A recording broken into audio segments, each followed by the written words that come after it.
With that, we'll get into our lunch wrap-up session. And what we want to do with this session is focus on what are the big ideas, what are the big lessons that we've learned from the conference. And let me begin with a couple observations on my part. Then we're going to call up the session moderators from the deans, the associate deans, and the directors and chairs. And they're going to give some comments, and then I'm going to call the moderators of various sessions that are still with us to the podium. They're going to offer their observations, and we'll open it up to the floor. So again, the emphasis is on big ideas. And let me just begin with a couple of my observations. The first is, and I think most of you know I'm not an architect. I'm educated first in design and then in planning, and then I have this sort of odd, one of my degrees is from a landscape architecture department, although it's not a landscape architecture degree. And let me just, something that I think is kind of ironic for me to observe, and yet I think many of you kind of undervalue this. The brand name architect is really strong. It's a really, really good brand. Be proud of it. It's certainly related to other fields, but it's a really good word. For a long time, because architecture is first in the alphabet of our colleges and schools, we get to first. We're first on stage at graduation. We're first, and so it's a really good brand name. So we should celebrate that. Something that I was impressed with the number of times diversity was mentioned, and it was mentioned in many, many different contexts. Growing gender diversity among our students, the lag in gender leadership in the profession, the slow but steady diversification in terms of race and ethnicity. But the other kind of diversity, and it's fascinating to hear a European's perspective and the diversity that occurs in Europe, but the notion that architecture is located in very, very different kinds of schools. We have the wonderful boutique programs like Rice. We have the historically black universities like Texas A&M Prairie View. We have strong regional universities. We have land-grant universities. We have the Ivies. We have, it's really, and I think one of the difficult things is when we discuss sort of consistency and uniformity, it's really kind of hard to force uniformity on a collection of programs that aren't uniform by their very definition.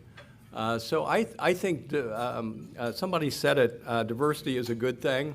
As a good part of my education is in ecology too. And in ecology, the most diverse ecosystems are the healthiest ecosystems. So let's celebrate diversity.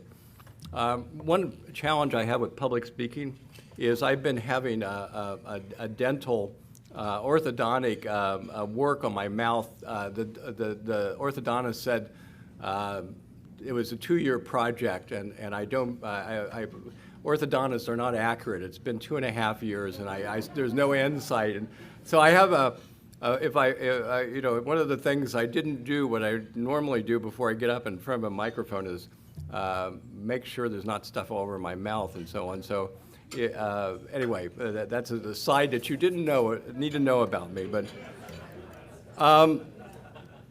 something that I'm going to pre-stage, I think, the deans and the associate deans and chairs, but something that I found that at least in the session I went, that they emphasized that I think is very important is communication, and how that there was a general feeling that was a good thing to get deans together to talk with each other, that it was a good thing to get associate deans together to talk and chairs.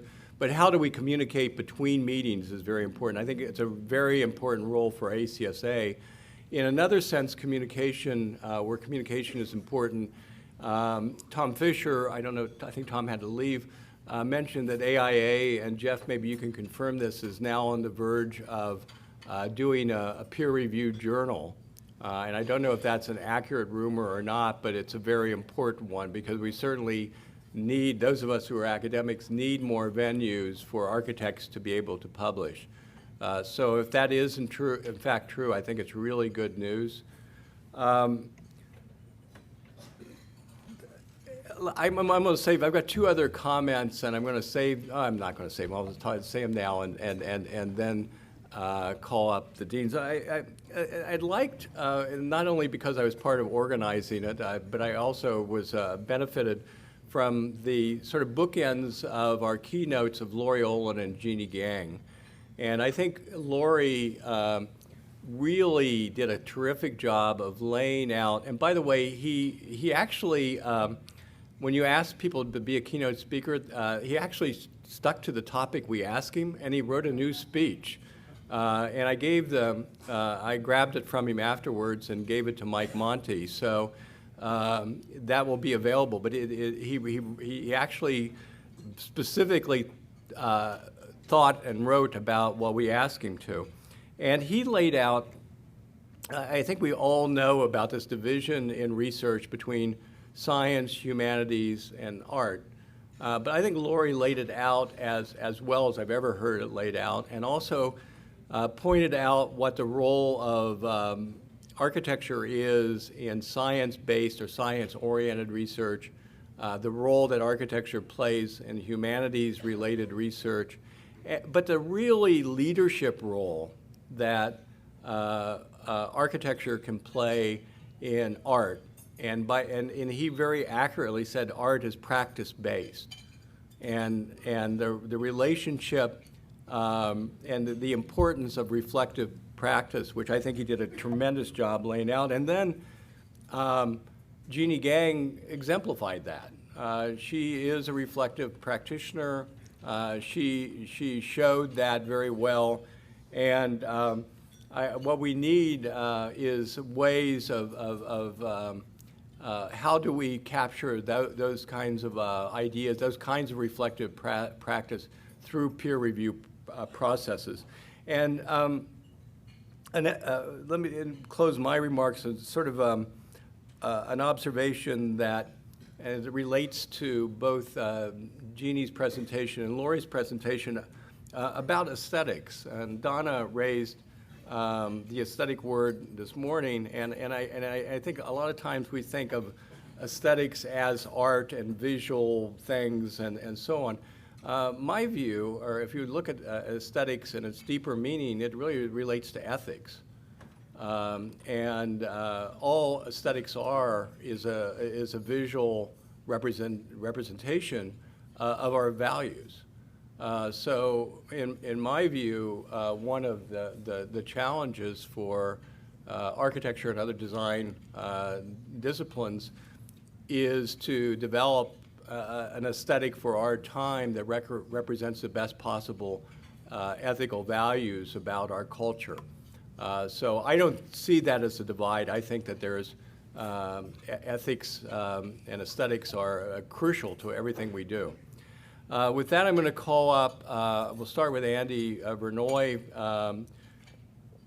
Charles, who's going to speak? Charles is going to give an introduction on this. Okay, Charles and Andrew.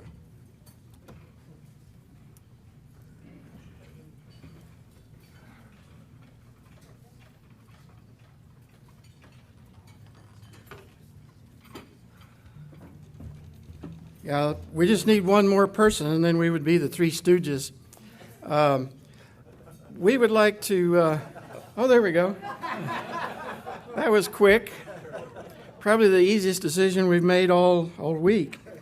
The deans in the Big 12 Athletic Conference, now this is a fragmenting operation, as you all know, have been getting together regularly over the years, and we met at the University of Oklahoma, where I'm at, in the spring, and decided that we'd like to continue our meetings and things. And we asked Fritz and the group, can we have meetings where we get a chance to get together and talk about common issues, about best strategies, and those kinds of things. And I'll just say right up front to Fritz and the ACSA staff's credit, and Nicole and everybody, that I think the time was allocated for deans, associate deans, and directors and department heads.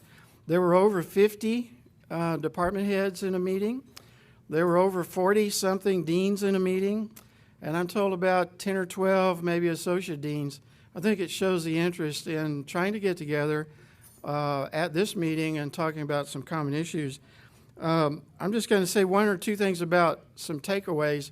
The big idea that we came up with is we need to communicate more outside of this kind of meeting so that we can exchange our best practices, and where we have common issues to address, that we can sort of work on those together. I'd also say, as an observer of this process, of the discussions we've had this last 2 or 3 days about teaching and practice, about accreditation and things like that, that I think these would be easier debates if we had a strong vision statement and a strong mission statement. We would know how to apply our ideas against those statements. And so one of the ways that we might be able to do that is through a grassroots effort. And we're proposing that this next year that ACSA creates some blogs, one for the deans, one for the associate deans, one for the department heads. And we're also proposing that in all parts of the country, find a peer group that you can join up with, and somebody take a leadership position, call the group together at least once, more is good, and start to develop an agenda for ACSA and how we might affect higher education and the practice, and that we might have agendas when we arrive at this meeting that we can go to work up on, and basically develop manifestos, develop strategies, and hopefully some solutions. So our big idea is the blogs. We'll see how they work, but also to encourage everybody to get together. Your meetings don't have to be around an athletic conference. In fact, we've abandoned the Big 12 thing and are going to a mid-continent approach. But there are sizes of schools that you might consider. There are types of schools that you might consider. There are all kinds of ways to slice this pie. We are a diverse group. But in the diversity, I think there are some commonalities, and I think it would be great if we would encourage you all to start meeting. We're going to get a letter out in the next week or two to encourage all of the architecture programs in the country, about 150 of them, to start doing this. And we're going to do a little simple survey through the spring to develop agenda items that we can talk about the next time we get together. Now, Andrew's going to talk a little bit about some common issues that we developed. We have a bunch of them. I think we had 365 of them or something, but he's shortened it down to just a few. Thank you.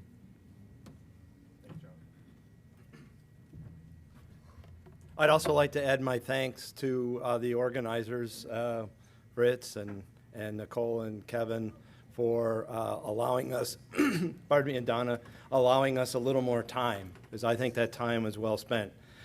Just to go through a few items that came up. One of the questions was, should the presence of free online courses affect how architecture programs structure their curriculums in the future? Should MOOCs take on our large courses? How will that affect our financial structure within the kinds of pressures that we all feel, private or public? How should we address the linkage between the academy and the profession? That's a new one. How will we increase? And of course, we didn't have an answer to that particular one.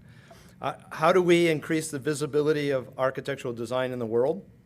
How can we address decreases in financial resources for the hiring and development of staff, which I really appreciate that question.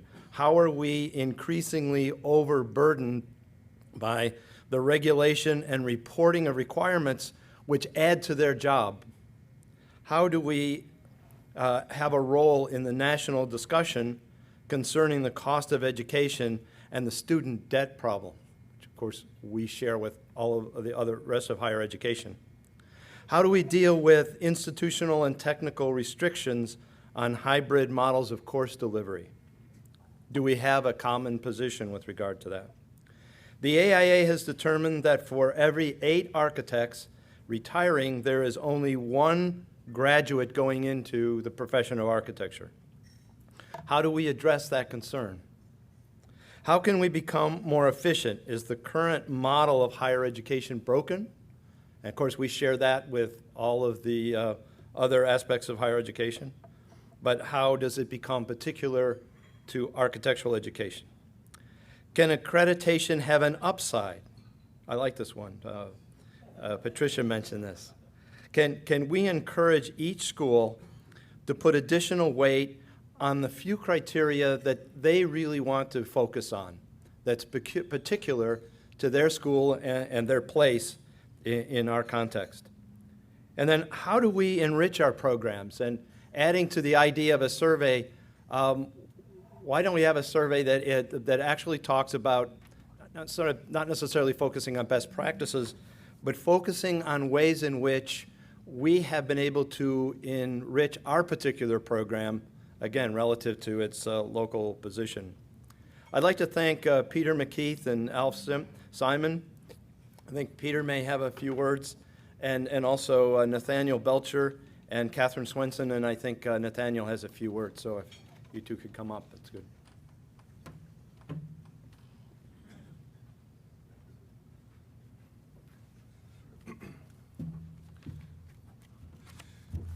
The assembled associate deans came together in what we thought was the first meeting of a 12-step recovery program. It was quite therapeutic, I think, for the associate deans to be all together, and we understood through some swift assessments the multiple roles that associate deans play in their schools. It was, I think, agreed that associate deans occupy the difficult middle, to paraphrase Robert Venturi, in the sense of operating in between deans and faculties, schools, their school and other schools in the university, their school and the community, and that the role is essentially one of a tactician, perhaps more than a strategist, and an advocate, certainly, across all those many roles for faculty and for students.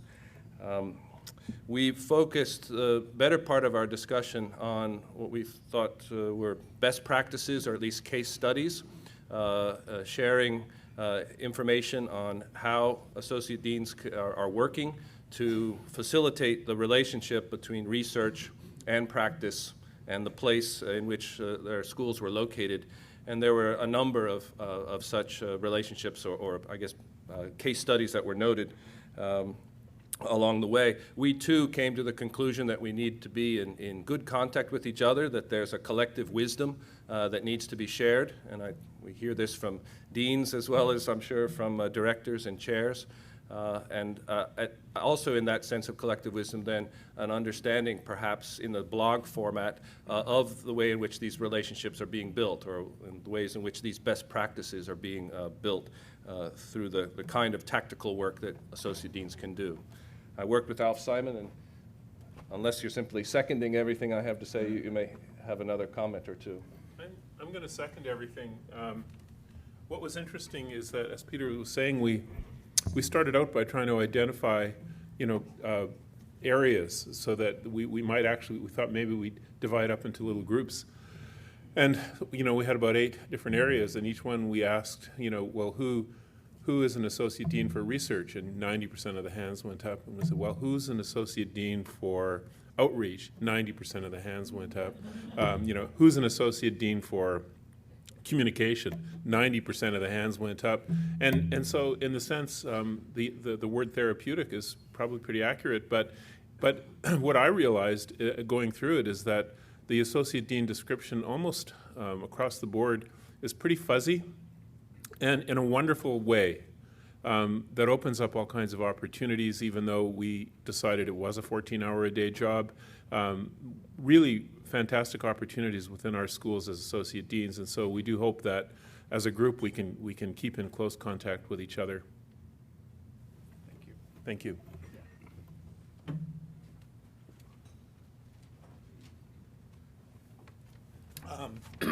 I think in contrast, we were probably the most optimistic group. It wasn't quite as therapeutic in our session.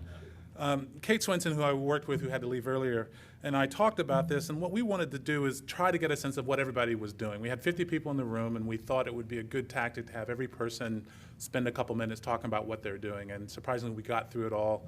And it was a collection of some thoughts that I'm going to summarize real quick, but there were a couple points we made at the beginning and observations that may be helpful. One was that this was the group that is the closest to the faculty and that they deal with the faculty most directly. And also they deal most directly with the students. Not that the other groups don't, but their function in a way is much more on the ground. So I think some of the comments came from that reaction.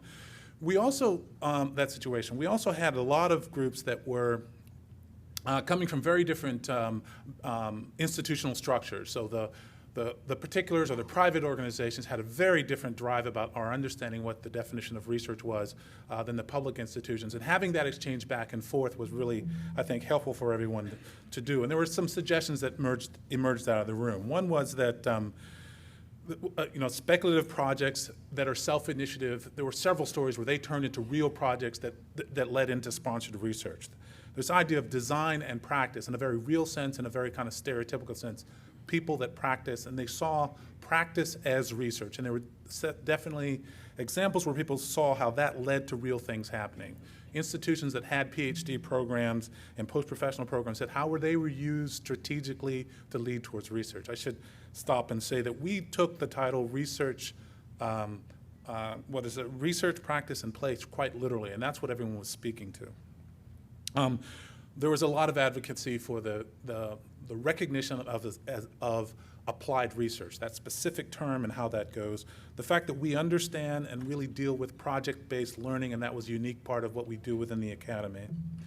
And there was an interesting thought that came up, this idea of mentoring or up-mentoring, which I've heard, and some of you know that, but basically this kind of exchange between generations to have a kind of a vertical exchange in both ways with senior and junior faculty, and there were some examples of that.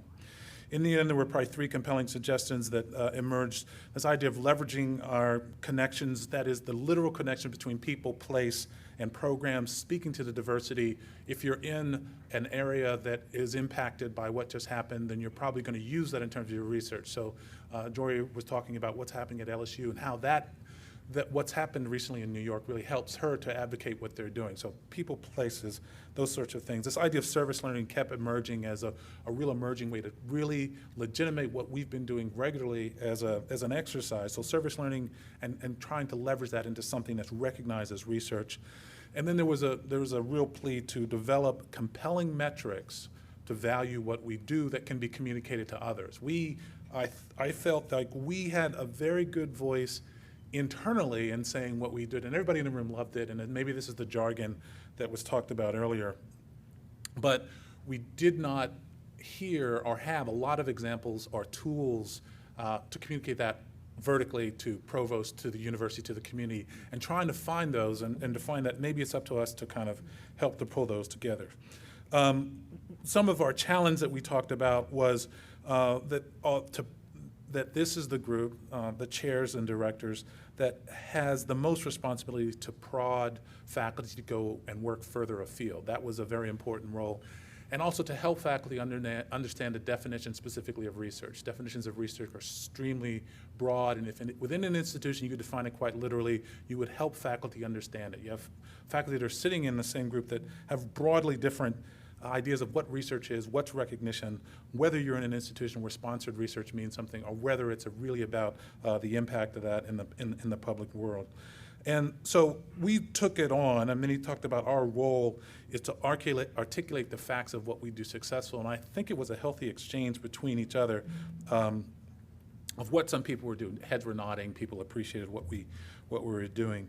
And we felt that there was some success in advocating and identifying the value of what we're doing. Now we need to articulate ways to put that out and impact the world. So that was probably the largest Thank you. Thank you. Thanks to everyone who participated in those sessions, but also the people that coordinated it and summarized it. So now I'm going to ask the panel to come forward. We're gonna really try to focus on big ideas now. So this is kind of like the lightning round. We're going to go through the panel with a big idea per panelist, and then we'll open it up to the audience to see what kind of big ideas you might have. I was going to start with Donna, since it was her idea to do big ideas.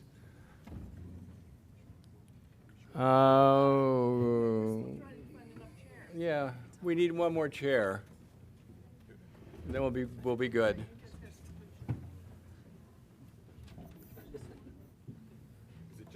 Yeah, while we're setting up, being chair is the hardest job on campus. I once, the first time I think I heard the term provost was when I was a graduate student.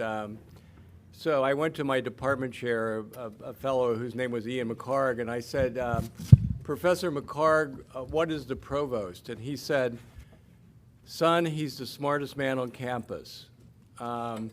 And at the University of Pennsylvania at that time was Lauren Isley, who was literally the smartest man on campus. So I've found over the years that although I have a very smart provost now, there isn't as many Lauren Isleys in the world as we could value. With that, Donna, what's the big idea? Okay, it's not an idea, it's a question.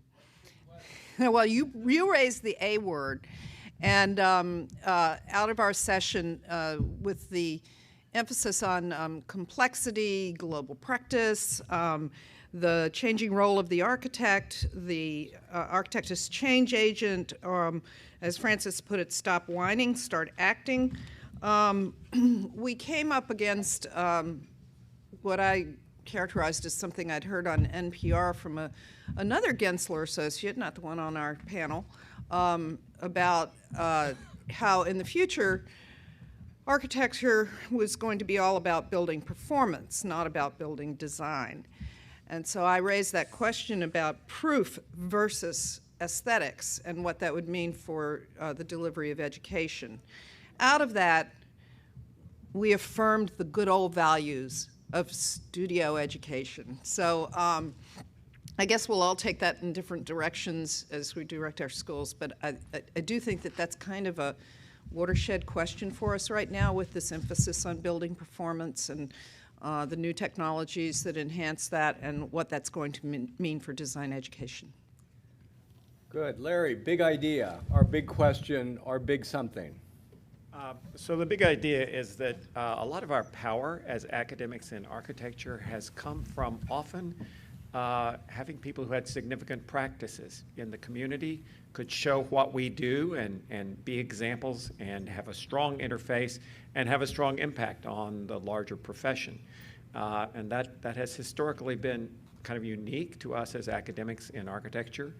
And, you know, Aalto, Kahn, Belusky, Worcester, Jose Luis Serre, Gropius, Breuer. I mean, the list goes on and on of people who have done that. And it's given us a real presence, and as one of the people in the audience pointed out, in South America, Mexico, this is de rigueur. The very best architects are always the academics. That's how you solidify this connection between academic and practice. And yet, a woman at University of Houston has been doing a study of how much practitioners are involved in architectural education these days. Nationally, about 35% of tenure or tenure-track faculty members are registered architects, only 35%. In the room, we ran around and asked how many people feel like at your institution there's been a diminution of involvement of people who are active in practice on your faculty, and about half the people in the room said, yes, there's been a diminution in my institution. The three panelists were fantastic for sort of fleshing this out. What are the possibilities here? Scott Poole talked about more guerrilla practices, young people who are using their students, using their own incredible amounts of energy to build these small things, interventions in the community. fantastic for the School of Architecture because it gives a real palpable sense of contribution, and these are real power for their programs. Brenda Shearer talked about, the real importance of having people who are part of large practices, because large practices have resources. Large practices have some of these new technologies that are not easy to employ on a smaller scale, and that maybe the boutique-y thing is that's not the only model here. There should be people on our faculties involved in large practices. So it was the whole gamut right through. And then Liz Plater-Zyberg reminded us all how hard it is convincing the larger academy of this, that we really have to be diligent about making our provosts and our presidents understand the importance of this, and that really it's great for our discipline and for us in the academy. And the one big takeaway on that was that all of us should never say no when someone asks us for a letter on a tenure case. That is our responsibility to do that. It is not right to say I'm too busy. This is too important, because making those tenure arguments where it takes somebody savvy in what the importance of that is, we need all of us to invest ourselves in trying to make that case to our administrations. All hands on deck. Herb. Thanks, Fritz. I think as Kevin and I designed, as it were, our session, we were thinking about this idea of collaboration, collaborative practice, and the constructs that we generally adhere to have to do with us, a kind of us versus them mentality. And I mean, if you in your own minds, and maybe in fact on the tablecloths in front of you, were to draw out a matrix of all the people that you collaborate with, and what faculties and branches of government they come from other than your own, you would get instantly a kind of a reflexive drawing of the kind of thing that I'm talking about. And it's interesting, having chaired an astrophysics PhD defense, and having worked with people in many other jurisdictions within the university, strangely enough, they all face the same kind of ongoing crises of identity, of terms of reference for research, of funding. This is a very common, we look up to the engineers or down to them for their access to funds, but my feeling is that there's a great amount of information we could draw from the experience of others. And then I would like to I would like to encourage projects and programs and pedagogical experimentation that reaches out to other parts of the university. In terms of funding, to be absolutely kind of crude about it, it's so important to nurture relationships within government agencies.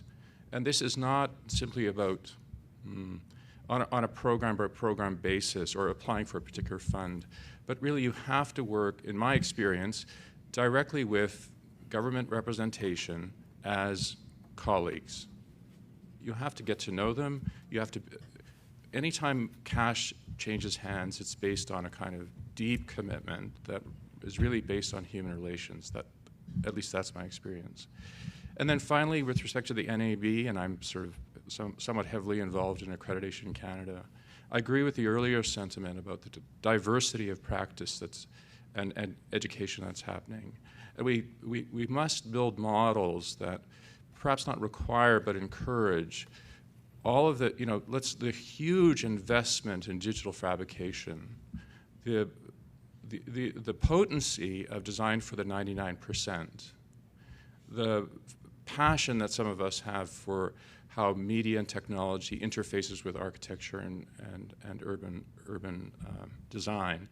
And I think, I just want to say to let's call it the outliers who are pushing the envelope, that I just encourage you to work with the people in all of the other disciplines within the university who are doing the same thing, are pushing human-computer interaction in a computer science faculty that's still code-driven, are looking at ways of referencing astrophysical information in an artistic realm, are trying to build a finer sense of the understandings of acoustics out of a computer engineering program. I can go on and on.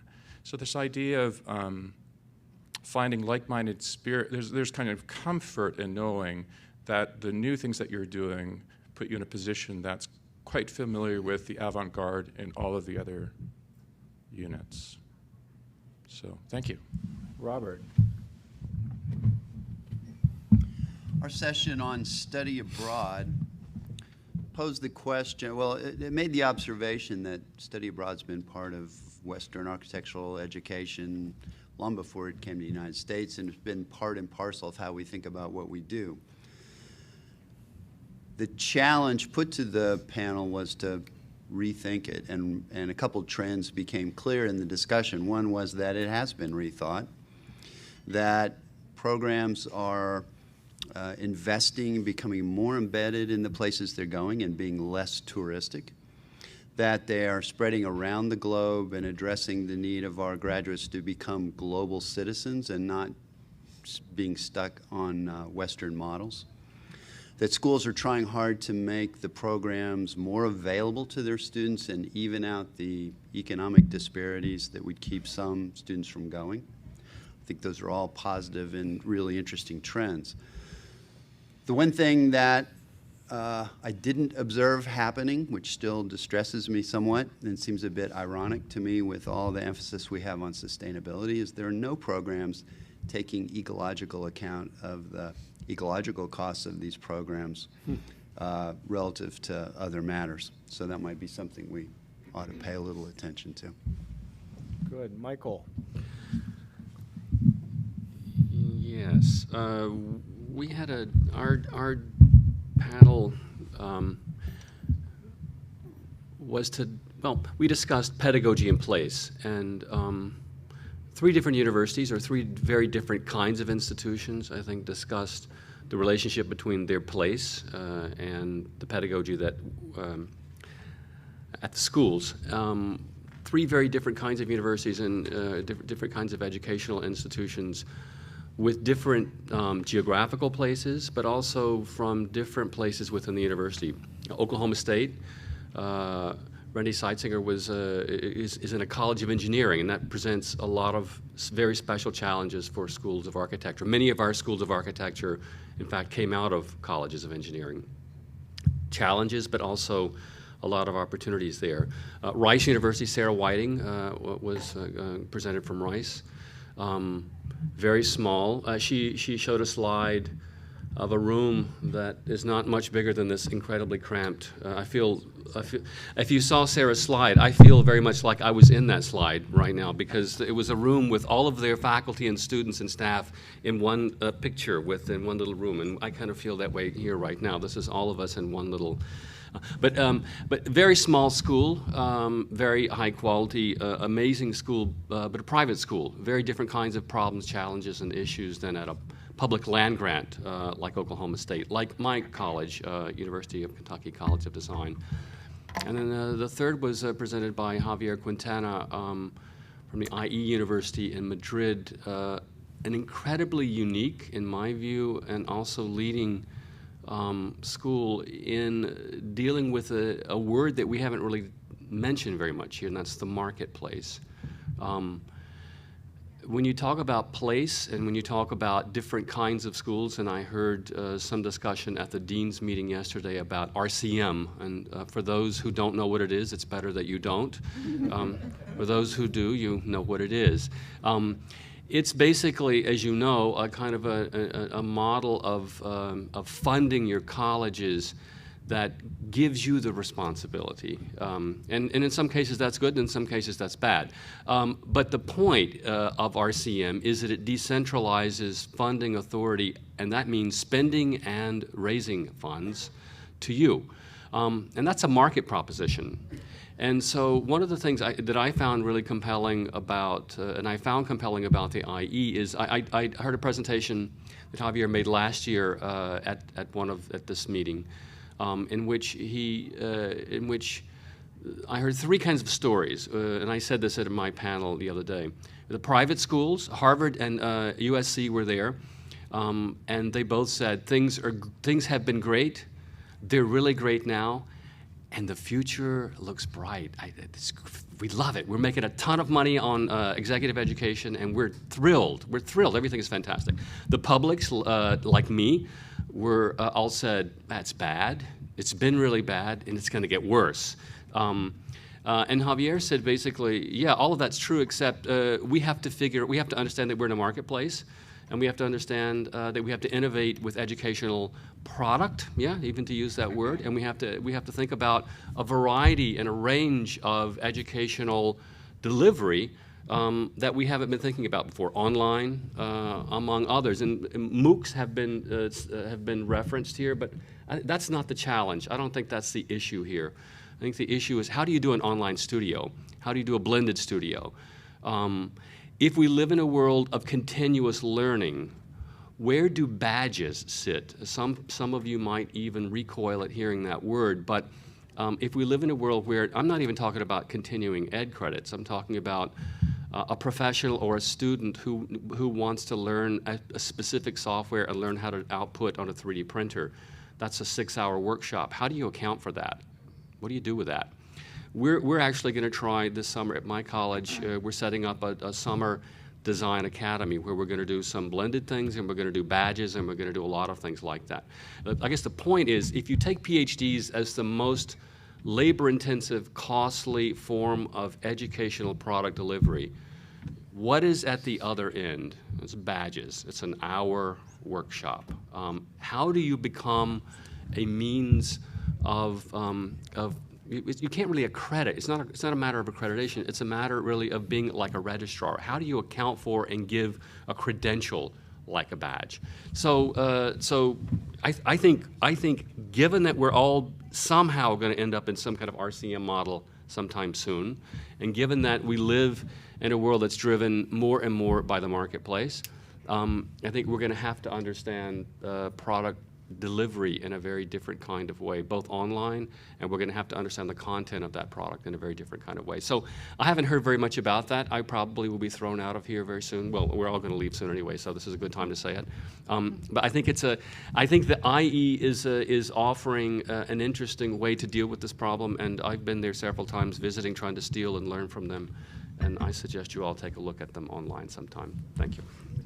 Kim? Yep. Thanks. I moderated a session on the National Academy of Environmental Design, which has a focus on research, and I've looked at the whole conference through that lens, and so my remarks will have to do with that, but also the National Academy. The first question, and of course this is the one that's been asked throughout the conference in a funny way, is why research? I think 20 years ago the question was, how do we help with promotion and tenure for our faculty? And I hope that we're long past that conversation and that everyone here agrees that it's an important component of what we do. Maybe a more important or more, to me, relevant answer would be that we probably became architects because we have the goal of improving the world we inherited in some fashion. And so the question is, how can we do that? The answers that I heard throughout the conference included the importance of interdisciplinary work, and that speaks to what Fritz said about working within an ecology with differences where they support each other and enhance each other. The importance of addressing what Daniel Friedman and others describe as grand challenges, which are collections that are set in circumstances that are set in place that our disciplines together can address. A third response that I heard, and it was across the conference, was a kind of an angst about the digital work that's being done as compared to quantitative research. And I wanted to pause for a minute and take you all back to 4th grade, where you learned what the scientific method was. We heard a lot and do hear a lot about the construction of a hypothesis, the necessary to test through verifiable and repeatable methods, the importance of drawing a conclusion, and then, of course, communicating results. What we don't remember, unless we reflect on our 4th grade experience, is that the first 2 parts of the scientific method, as described at that time and since, is to ask a question and to do background research. And for me, all of the digital fabrication work that I see being done is in that realm of asking a question through making. And I think it's very important that we consider not a dichotomy between that kind of work, which seems to have no end in sight, and other work that's very instrumental. They're both important, and I think it's important that we embrace them all and bring them together. And that leads to what I would say is our big idea, which is, and again, reinforcing what Fritz and others have said, it's time for us to work from our strengths and to work together to advocate for preferred futures. And as one closing request, I hope that all of you who have access to the editorial page of any newspaper that is interested in the disaster that occurred in the Northeast will write about the importance of environmental design in addressing the disasters that we've just seen unfold. Thank you. Kevin? Fritz started, excuse me, Fritz started this conversation harkening back to Laurie Olin's very eloquent talk at the beginning, and I wanted to start there actually because I really appreciated that talk and the clarity with which he set out the scientific method of question, data creation or collection, and then some sense of reflection. And the thing that to me that actually was a big question from that is actually what is the question, and the clear articulation of a meaningful question and the pursuit of it in the other ways. Our session was entitled Bridging Town and Gown, Is Architectural Practice Prepared to Receive Today's Graduates? And at some level what it really was about was trying to engage in kind of effective ways to engage practice and academia. We had a really terrific panel and from very different perspectives, people speaking about similar things. Marlon really clearly articulated the way in which a school needs to kind of be empowering students and faculty to make meaningful contributions, but all through the kind of clear propositions that buildings might be the source of conceptual inquiry. Leslie and Coleman were talking about a kind of more inclusive bottom-up approach and advocating a kind of broad-based way in which one might imagine our field that's inclusive of lots of players. And the kind of big thing that was a kind of shouldn't have been a surprise to me, but was actually really striking was what came through in Ming's presentation, where she really clearly articulated how SciArc makes it their, I suppose, stated agenda that the way to make the school better, the way to provide an extraordinary education is to empower the faculty to be doing extraordinary work through things like they have a gallery and a source of funding where they expect and encourage, invite their faculty to practice through the school by creating installations and things there. And it was presented as a way to kind of turn on its head the sense that as educators, rather than thinking maybe even first about how we educate a student, we might create the most compelling way in which to to invite and empower faculty to do extraordinary work as a model for bringing practice into the school. So that was exciting. And Nicole?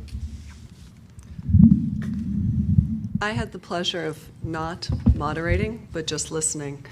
So I really didn't prepare anything. But the one thing that I was thinking about, and this relates a bit to what Kim was talking about, and architecture ultimately is a very complex endeavor. It's a complex problem. And I think we in conferences such as this, but in general, we spend a lot of time taking apart the complex problem. And I think we just need to be careful not to, when we take apart the pieces, to pit them against each other. And so I have a harder time thinking about aesthetics versus performance or design versus technology. And I would just ask that as we move forward that we keep the complex problem producing complex answers. It all goes together. And I think Jeannie Gang was a wonderful example of that type of practice as well. Well, thank you. A week ago, I was in Shanghai, and I was in Shanghai for two purposes. I was, first of all, participating in an urban ecology workshop and where is the future of urban ecology research.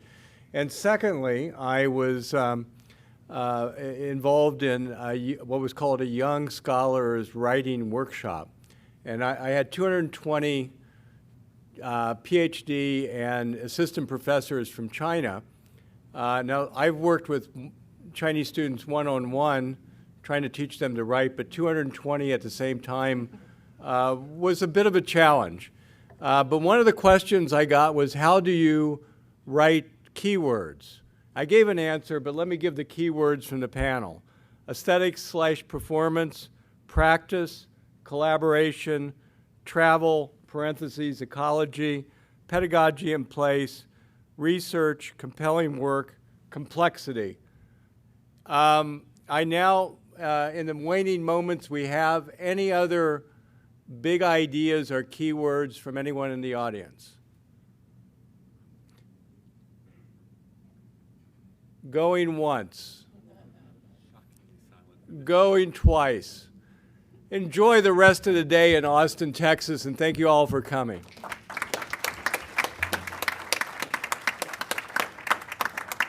Thanks, everybody, for coming. We really appreciate your participation with us.